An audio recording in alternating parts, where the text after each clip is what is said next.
CM Chandrababu రూటే separate. ఎప్పుడైనా పొరపాటున ఏదైనా మంచి జరిగితే వెంటనే తన ఖాతాలో వేసేసుకుంటారు. అదే చెడు జరిగితే పక్కనోళ్ళ మీదకి నెట్టేస్తారు. 40 ఇయర్స్ ఇండస్ట్రీ అని చెప్పుకునే చంద్రబాబు ఈ విషయంలో మాత్రం విజనరీయే.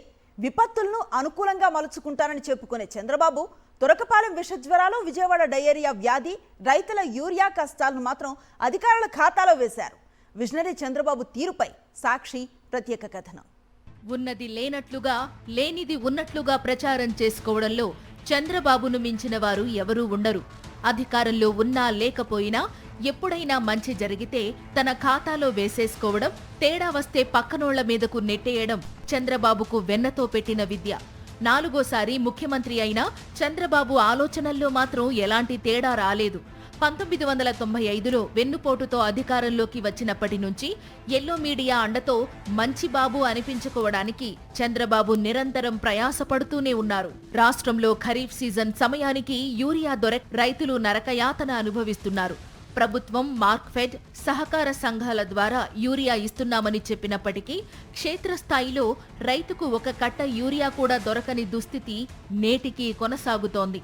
అయితే సీఎం చంద్రబాబు, వ్యవసాయ శాఖ మంత్రి అచ్చెన్నాయుడు మాత్రం అసలు యూరియా కొరతే లేదని దబాయిస్తున్నారు. యూరియా ఎంతెంత ఇస్తున్నామో, ఎంత స్టాక్ పెట్టామో కూడా ప్రెస్ మీట్లు పెట్టి డేటా విడుదల చేశారు. కానీ చంద్రబాబు, అచ్చెన్నాయుడు చెబుతున్న లెక్కలకు, వాస్తవ పరిస్థితులకు సంబంధం లేకపోవడంతో రైతులు తీవ్ర ఆగ్రహం వ్యక్తం చేస్తున్నారు. ఇక ఇటీవల గుంటూరు జిల్లా తురకపాలెంలో అంతుచిక్కని వ్యాధితో వరుస మరణాలు సంభవించడంతో తీవ్ర కలకలం రేగింది. కేవలం 2 నెలల్లోనే 40 మందికి పైగా ప్రజలు ప్రాణాలు కోల్పోయారు. దీంతో ఆ గ్రామానికి ప్రభుత్వం వైద్య బృందాలను పంపించినప్పటికీ ఇప్పటికీ అక్కడి మరణాలకు కారణమేంటన్నది మిస్టరీగా మిగిలింది. ఇక మరణాల విషయంలోనూ ప్రభుత్వం వాస్తవ లెక్కలను దాచిపెడుతోందని విమర్శలు వెల్లువెత్తాయి. తురకపాలెం ప్రజలు మొత్తం 43 మంది వరకు చనిపోయారని చెబుతున్నప్పటికీ కేవలం 29 మంది మాత్రమేనని అధికారులు చెబుతున్నారు. ఇదిలా ఉంటే తాజాగా విజయవాడలోని న్యూ రాజరాజేశ్వరిపేటలో డయేరియా విజృంభించింది. వందల మంది వాంతులు, విరోచనాలతో తీవ్ర అనారోగ్యానికి గురయ్యారు. దీంతో అధికారులు అప్రమత్తమై న్యూ రాజరాజేశ్వరిపేటలో మెడికల్ క్యాంప్ ఏర్పాటు చేశారు. మెడికల్ క్యాంపుకు వచ్చిన వారిలో తీవ్రమైన అనారోగ్యంతో ఉన్న వారిని ఆసుపత్రికి తరలించారు.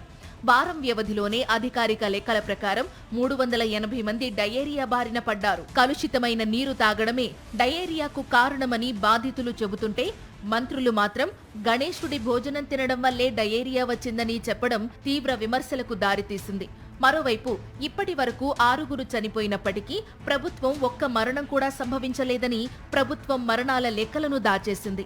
విజయవాడ వంటి పెద్ద నగరంలోనే ఇంతటి దుర్భర పరిస్థితి నెలకొన్నప్పటికీ తూతూ మంత్రంగా చర్యలు చేపట్టడం, ఇప్పటికీ డయేరియా వ్యాప్తికి గల కారణాలను కనిపెట్టలేకపోవడం ప్రభుత్వ వైఫల్యాన్ని ప్రపంచానికి చాటింది. ఓవైపు యూరియా కష్టాలు, మరోవైపు తురకపాలెం మరణాలు, ఇంకోవైపు విజయవాడలో డయేరియా విజృంభణ వంటి పలు అంశాలు చంద్రబాబు ప్రభుత్వం చేతకానితనానికి నిదర్శనాలుగా నిలుస్తుంటే 2 రోజుల పాటు నిర్వహించిన కలెక్టర్ల సదస్సులో సీఎం చంద్రబాబు చేసిన వ్యాఖ్యలు కలెక్టర్లకే షాక్ ఇచ్చాయి. రాష్ట్రానికి సరిపడా యూరియా తీసుకురావడంలోనూ, వచ్చిన యూరియాను సక్రమంగా పంపిణీ చేయడంలోనూ ప్రభుత్వం దారుణంగా విఫలమైంది. టన్నులకు టన్నులు యూరియా బ్లాక్ మార్కెట్ కు తరలిపోతున్నా, టీడీపీ నేతలే దోచుకుని పంచుకుంటున్నా కట్టడి చేయకుండా యూరియా సమస్యకు కలెక్టర్లే కారణమంటూ వారిపైకి చంద్రబాబు తోసేశారు. యూరియాలాగే తురకపాలెం మరణాలు, రాజరాజేశ్వరిపేటలోని డయేరియా విజృంభణకు కూడా మాన్యువల్ ఫెయిల్యూర్ అంటూ కలెక్టర్లపైకి నెట్టేశారు చంద్రబాబు. తురకపాలెం ఒక కేస్ స్టడీ. అలాంటి ఘటనలు జరగకుండా చూసుకోవాల్సిన బాధ్యత సంబంధిత శాఖల అధికారులదేనంటూ కలెక్టర్లను బాధ్యుల్ని చేశారు. ముఖ్యమంత్రి చంద్రబాబు ఉపోద్ఘాతం అంతా విన్న కలెక్టర్లు చివర్లో రాజకీయ నాయకత్వ వైఫల్యాన్ని తమపై నెట్టడం చూసి ఖంగుతిన్నారు.